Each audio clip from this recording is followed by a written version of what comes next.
Good evening, everyone. Welcome to Belong Be Become's monthly Facebook Live. My name's Alana, and each month I bring somebody different on to discuss different wellbeing tips and techniques that make educators better people and make them understand the importance of self-care. This month, I feel very lucky, actually, Tamika, to have some of your time because you're such a busy woman. I've got Tamika Hicks here, who's hollering from Victoria. And I actually need to properly read your bio again, Tamika, because it's so you're just such a superwoman in everything that you've done over the years. So Tamika is the founder and manager of Cardinia Lakes Early Learning Centre in Victoria. She's worked in the early childhood sector for 21 years as an educator, centre manager, TAFE teacher, union organiser and ministerial adviser. Whoa, that's just a whopper of things to be so incredibly gifted at. Tamika, thank you so much for joining us this evening. How are you?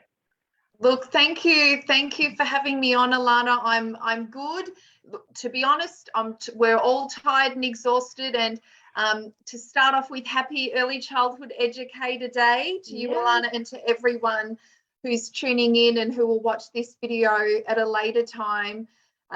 If anything, this year's Early Childhood Educator Day is even more special for the absolute mountainous work we do and what we've done over the last couple of years to get through COVID and what we'll be doing for the next year or two to keep getting through this phase of history. So yeah, happy Educators Day. Happy Educators Day. I should have started with that. I feel like I've just been seeing it all day. So I'm like, oh, everyone knows it's Educators Day, but it was nice to say it again. Yeah.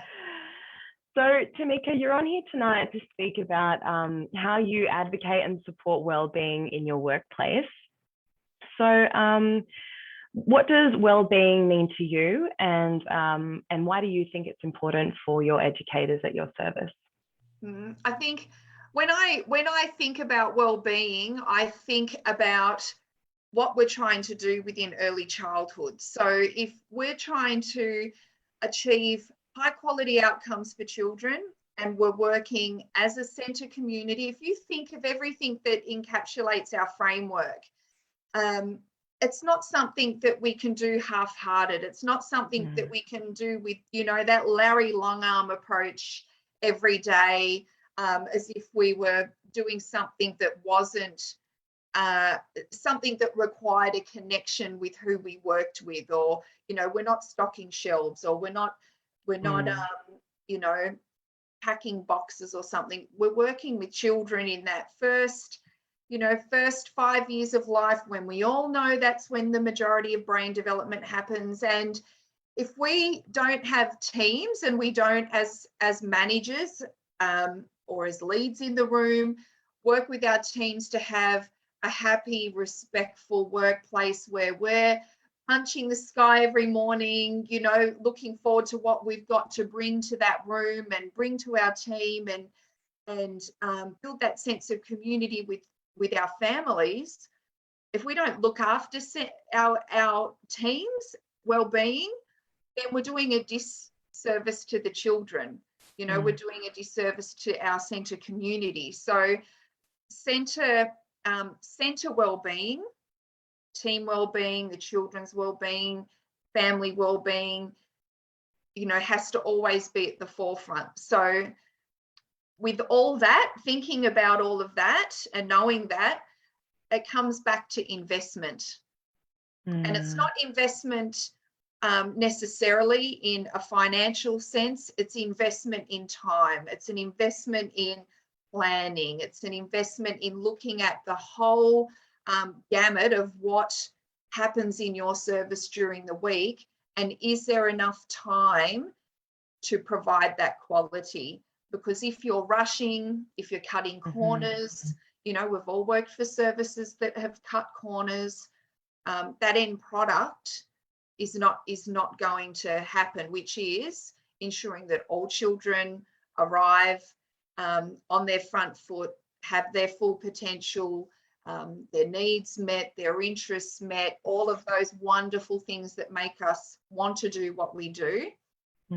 If we cut corners, we're not going to get that. And cutting corners is, you know, it's overlooking the importance of it. I love that approach, that it's an investment in time. It's not about, you know, ordering donuts and cakes every day and, you know, like superficial things. It's really about, you know, and I'm sure as a director, you would be just so qualified at this, being able to speak to each and every staff member and ask, are you okay? What can I do for you? And you'd be so aware of the different personalities, the different requirements that everyone needs to thrive. Yeah, I just love that approach. It's an investment in time. I love Sandy Phoenix's cups, the cup filling plan. So it's like knowing all of your team's cups, who has what size cup, what do they need filled, but also it comes down to really good communication and a really good relationship, because sometimes as a manager, it's hard to hear that things aren't being done right or that we could do things better. But at the end of the day, it's not about me, it's about process, it's about procedure and what we can do better to make wellbeing better, to make programming time work, to make the curriculum work, all of those things. And communication takes time, right? If you're definitely, well, that's the investment. The time is the communication. It's all kind of goes together, doesn't it? All about human investment, because if you don't take on feedback, you don't work out, well, okay, I can see that that's a problem, and well, we can't really work within that remit, so let's think about how we can move other things around. And if that's a problem, okay, well, then we need to, you know, then finance comes into it. We need to look at the budget, we need to allocate time, and everything's workable. But you've got to have investment, you've got to have the relationships, and most of all, if you don't have the communication, well, then none of those things will come together. So, you know, I always say to people, my centre, Cardinia Lakes Early Learning Centre, is not the only centre I've worked at. I've worked at 7 centres before that. I've been doing this for 21 years, you know. You need to get out and experience other workplaces. But also, if you're not happy in a workplace, you need to take the step of going and finding somewhere that might work for you, because being unhappy somewhere is not good for your well-being either. And it's a tricky one sometimes. You know, you've got to really take a step back and go, okay, well, I want to invest so much of me into children, and if I'm a lead educator, as an example, I want to invest so much of me into making sure that what I do provides great outcomes for children. But if I'm not happy, then I need to do something about it. And if, you know, I don't have a manager that's going to listen, or we can't sit down and talk about what is and what isn't working, it's a hard one. So you've always got to reflect back on, you know, what it is you want out of your career and what direction you want to head in.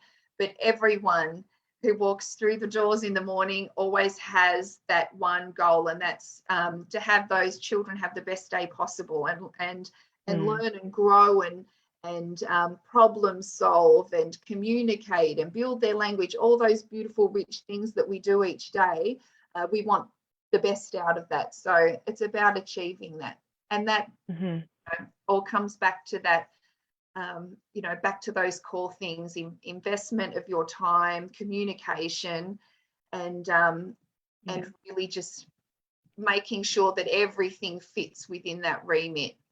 Absolutely. And I think also educators feeling competent in what they're doing. So you sound like someone who would be able to offer a lot of support. Like you already know the framework of the Phoenix Cups, which is so helpful in so many ways, that if educators go, oh, she knows that that's my strength, or that's not really my strength, she's not going to push me there, or she's going to uplift me in this way, I would feel so supported by a leader that would see me like that she wouldn't expect me to be like this colleague because she's really good at programming and planning.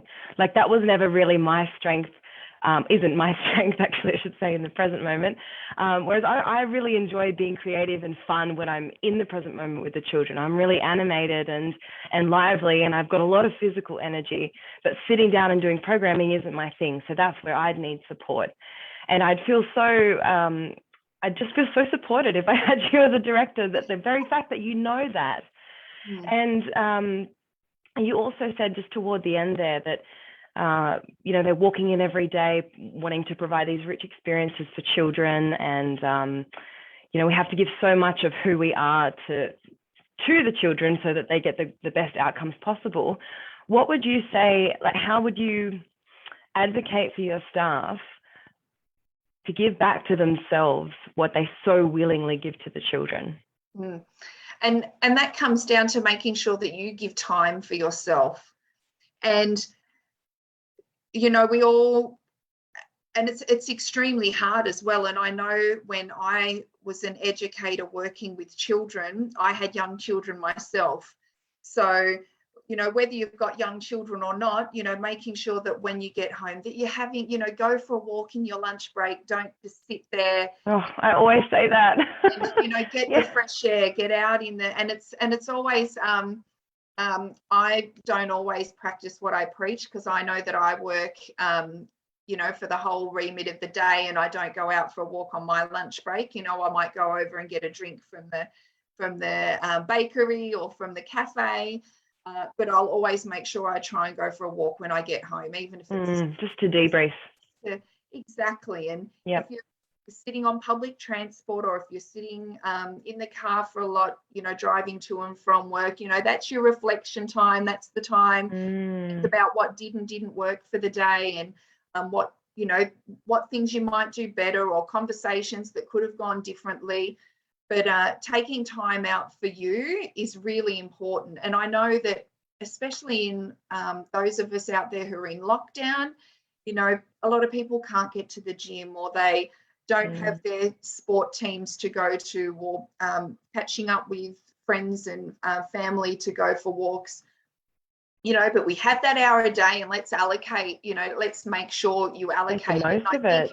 Yeah. And I think too that falls back under investment of time as well. You've got to invest in yourself by making sure that all those little things, like I'm terrible, I'm not a morning person, and I'm the first one to admit that. I don't I'm not either, Tamika, don't worry. But walking, if I have to go for a walk out in the dark, that doesn't bother me. But really making sure that you get enough sleep, you make sure you get some exercise. Really good, good nutrition. I know, a lot of us fall into the rabbit hole of eating things that we shouldn't do, and it's a sweet short fix at the time, but long term it doesn't make us feel very good. But all those things that we teach children to do, and that we know that children benefit from, that's what we benefit from. And practicing what we preach, isn't it? Exactly, absolutely practicing what we preach. And we're very fortunate. We have a beautiful quarry area close by where we can take the children on walks, and we've got the prams to take the younger children out for walks. We've got a lot of green space around us, so there's no excuse to not get out and enjoy the great outdoors. Some centres don't have that, or aren't afforded that. Again, speak to your director. There's nothing you can't not go out and walk around the block. Well, you can't if you're in lockdown, unfortunately, but just all those little things of introducing, time to just even sit with the children and practice breathing techniques and just relaxing and invest, we invest in our jobs so highly. We're at work a lot of times a lot longer than what we are at home with our own families. But it really comes down to making sure, we have visual boards for the children in the room to pack and unpack the day. And it's just about doing very similar things with ourselves at home in our own time. Absolutely. We need to just practice what we preach, just obviously in a more mature way. I was looking at the EYLF a few years ago when I was developing this idea and my philosophy on educator wellbeing. And if you look at all those outcomes about Children are confident and involved learners. Children have a strong sense of well-being, a strong sense of identity. They're effective communicators. Like, that applies to us as well. What are we doing to strengthen our well-being around those things? Because, we're not perfect at all those things that we're teaching children. And so that self-reflection, like you're saying, having that time every day, whether that's sitting for 10 minutes, whether that's going for a run, whatever it is, your priority every day should just be to have time for yourself. Give back to yourself. Which, like I said before, I'm only working 2 days a week at the moment, but I am exhausted at the end of the day because you're just giving, physically, emotionally. And sometimes I have the energy to go for a walk. Sometimes I just want to sit and do some yoga on the floor. And I'm in the same position for 10 minutes. That's okay. Time. Absolutely. Where are we putting our time and energy, and how is it best serving us? And it's the same. We sort of find ourselves a little bit on the same hamster wheel, don't we? Because when we do it, we feel a lot better, and we think, oh, why did I stop doing that? I know in the last lockdown when we were given an hour, we made sure that we went out and did the hour, and that we came home, and, we might not have been able to get a massage or go to the physio or chiropractor or whatever. So we made sure that we were stretching more and doing all of those things, and we felt better. And it sort of made, I don't know, it made me reflect and think, well, hang on, why wasn't I making a conscious effort to do this more before, instead of getting stuck in the whole work hamster wheel? We really need to make sure that there's that balance. We know we feel good when we do create that balance for ourselves. And it's just, it comes down to, and I've watched a lot of motivational videos and TED Talks and everything over the years. And, motivation's one thing. You can all be motivated to do things, but then it's the discipline of the implementation. So true. The discipline. Yeah. The end of it. And with discipline comes the routine and the structure. And we do this with the children. We have a routine. The children have guidelines and, boundaries that we introduce. We've just got to remember that, we need those same things. So definitely. And then, they have their bad days too. Maybe they didn't sleep good the night before. Maybe we didn't sleep good the night before. It's just so similar, isn't it? But I was just thinking about what you said before, like, why did I do this for myself? It felt so good. And then I just, I've stopped doing it for some reason. I think there's two reasons that we do that. One, we're just severely burnt out. We literally don't have any energy. But we also feel guilty for taking time for ourselves sometimes. And this was a report extracted from the Early Years Wellbeing Project. I think it's maybe longer than that, the title. But do you know the project? Yes, yeah. Is it the Early Years Wellbeing Project? I think so. Yeah. I think there's okay, maybe that's it.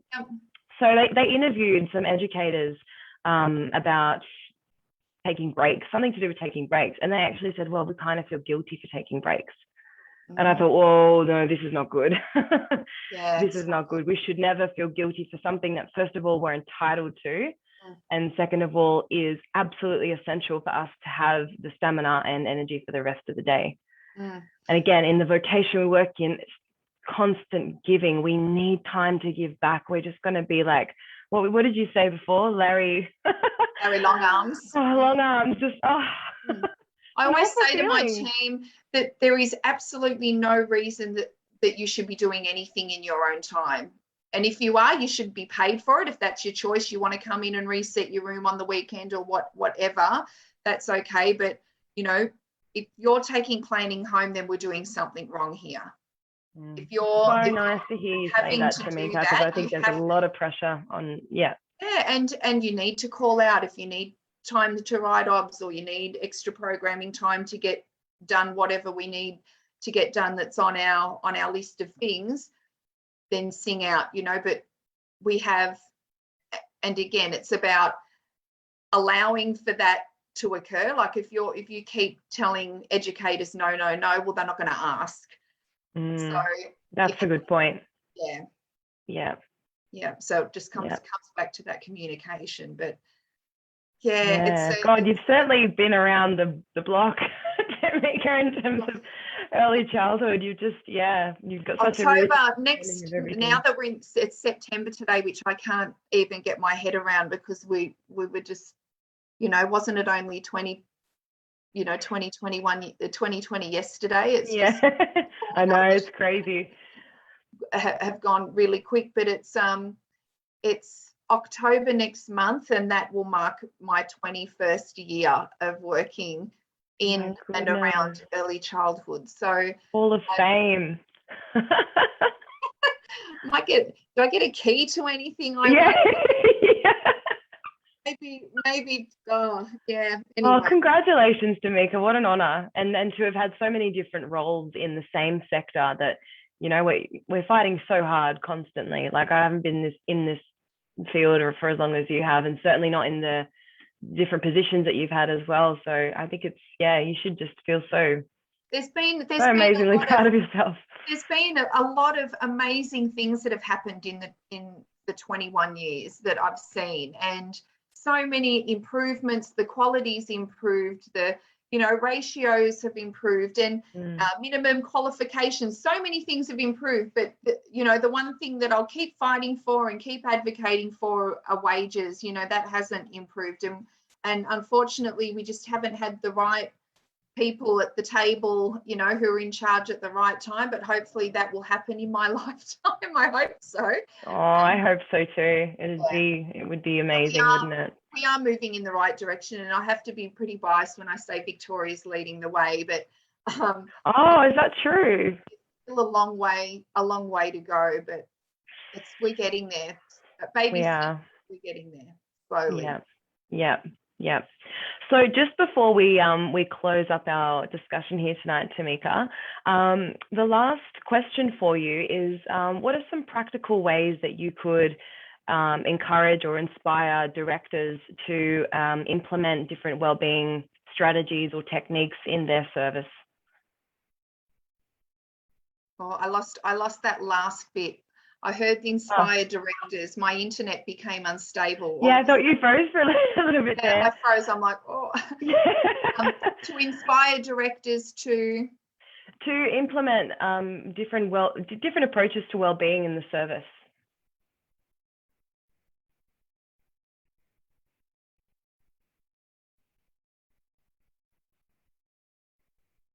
And Alana.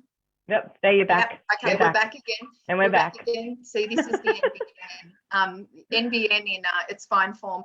Look, I think what you need to do is talk to your teams. First of all, you need to talk to your teams, build up that relationship, build up the communication, and what is it that they're asking for? Because at the end of the day, it's about your team. As a director, you can give a lot of suggestions and have ideas, but it needs to be reciprocal. It needs to be something that you come up with together, because I think a lot of times I've seen managers implement things, but if the team haven't got buy-in or if they haven't got a voice, well, then it just becomes another thing. Whereas if you've got the same shared goals, then your team needs to be involved in, well, what's going to make our workplace a lot better? What's going to make us be the best educators that we can be? So that investment in whatever the thing is that you want to do or introduce or have become part of the culture of your team has to be a joint effort. It has to be something that you all discuss. So I won't say specific things, because the things that we've had at our centre have been things that we've thought about together, or that we've introduced together, or it's been an idea that we've taken to the leads and said, our lead educators, and said, this is an idea that we've got, what do you think? And by the time we all have a chat about it and have buy-in, it might look something totally different at the end, or it might look the same, and that's okay, but it's something that then we've all had a say in. It's a collective approach to what you're doing, and everyone would feel so much more respected. Absolutely. Yeah, than otherwise. Yeah, because the way I want to do things might not be the way everyone else works, and that's okay. But we'll come to a happy medium. We'll come to a happy place with something, whatever the thing is, works for everyone.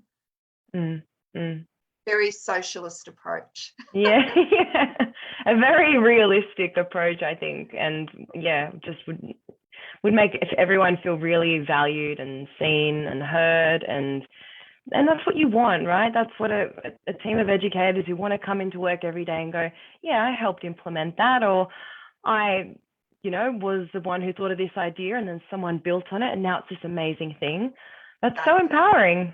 Yeah. Well, that's how things should be, right? Absolutely. I agree. Yeah. I really agree. Well, I think that I've had enough of your time now, Tamika.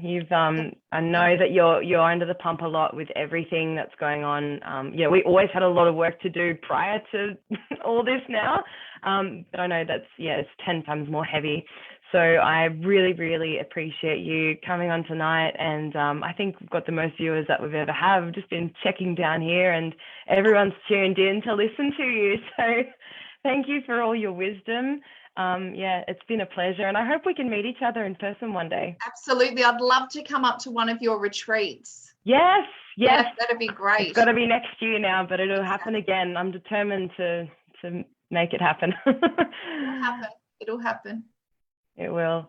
All right. Well, all the best, Tamika, and enjoy the rest of your week, and happy Early Educators Day again. No worries. Thank you. Bye, everyone. All right. Bye.